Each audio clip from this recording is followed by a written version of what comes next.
Colorado Planned Parenthood shooting, 3 dead, suspect captured. What's going on, guys? Make Electric. It is Saturday, the 28th of November, 2015. Want to do a video on this shooting at Planned Parenthood on Black Friday.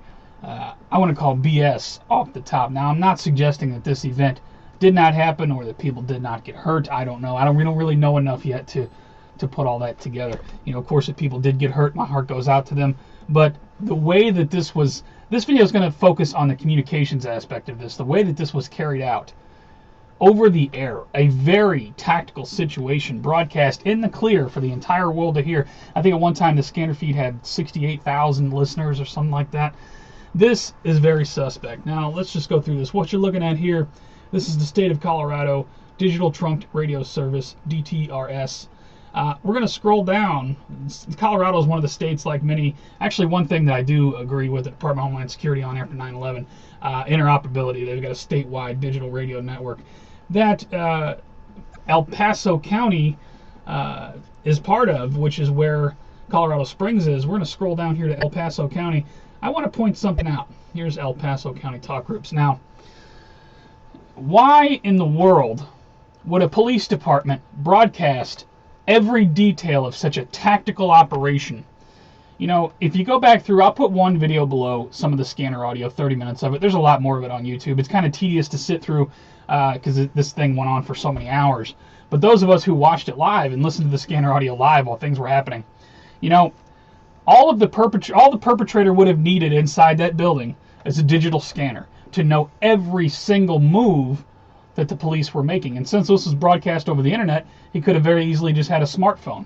So a smartphone could have tuned into the scanner app or had a digital scanner of his own, been tuned in and heard everything the cops were doing in great detail. Now, the tactical operations is alarming.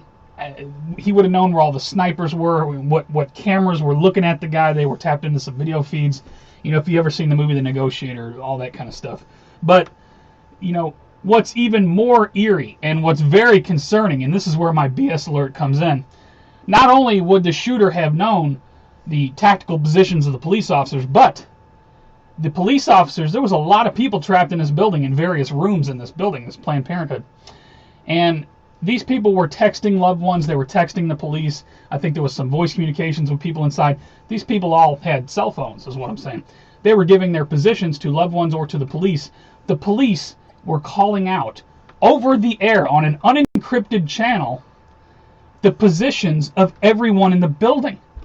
So anybody listening on the inside would have known, hey, there's 2 hostages in the room to my left, there's 4 hostages in the room to my right.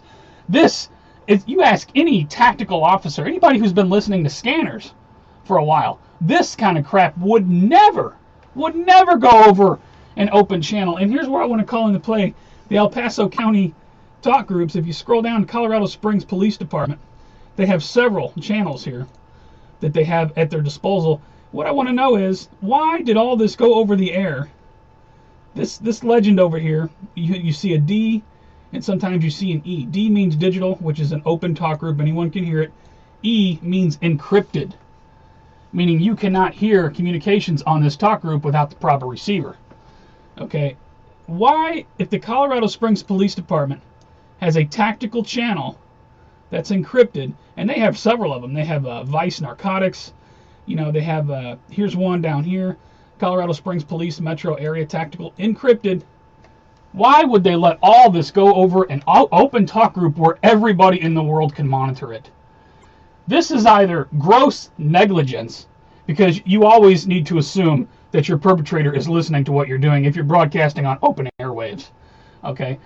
Like I said, if he had a scanner with him, I'm not sure if he did or not, but if he did, or even a smartphone, he could have tuned in and known all of the tactical information and known where everyone was in the building. You potentially gave the perpetrator every target that he would have went after. This is either gross negligence or this was allowed to happen for some reason. I would really love to know the thoughts of everyone as to why the Colorado Springs Police Department let this all go on the open airwaves. When they have tactical channels at their disposal that are encrypted, they could have very easily switched to any of these encrypted talk groups. You know, the sheriff was also there. Now you scroll down to El Paso County Sheriff. They also have Several talk groups that are encrypted. Nobody would have been able to hear. Let me see if I could tune one in here. Let me show you what an encrypted. Because St. Louis City, that's what it should have sounded like. St. Louis City is fully encrypted on the police side. That's all we should have been able to hear. But no, we heard, I'll put that link below, just 30 minutes of audio. We heard that through the whole night. This went on for hours. The police were very meticulous as to not hitting any civilians. They gave all of their marksmen, all of their sharpshooters, everybody watching this thing from all angles, the exact position of everyone in the building. So as again, you know, if the bad guy was listening, he would have known where every target was. That is a mistake you simply cannot make. I would love people. This is BS alert. Like I said, I don't know if this was a false flag or people actually died or if this is all just staged. I don't have enough information to determine that right now. But the radio system, the way that this went down over the air, very, very suspect. They had tactical channels encrypted at their command, and they did not use them. They let all of this go over the air. 60-something thousand listeners online at one time. We were all listening to it. And the people hanging out in my live stream were just, I cannot believe they're letting this kind of information go over the air. Don't get me wrong, it was great. I mean, this was great, doomgasm type stuff on a Black Friday. But this was allowed to happen for some reason. They wanted people to hear this. Now, what do you want to bet? Over the next week, next 2 weeks, it's going to be all about the gun control agenda. I'll give you a link to the story. I'll give you a link to one of the scanner feeds, 30 minutes of it. You can Google it. There's a lot more of it out there. White House, look at this. White House says Americans should talk about gun control for Thanksgiving. Really? That from Breitbart. Meanwhile, Obama administration says Americans' legal gun owners are the real threat, but the Durka is no threat at all. November 25 from National News. And speaking of Obama, Gateway Pundit put this out. Obama notified of Colorado's spring shootings on the golf course. Of course, he sends his sympathies and condolences to the fallen police officer. Obama does not give a crap. I'll put a link to that, and I'll also put at the bottom the graph that you're looking at here. If you want to go through the rest of the talk groups and look and just see how many encrypted talk groups they had to use but did not use them. This is like my first BS alert video.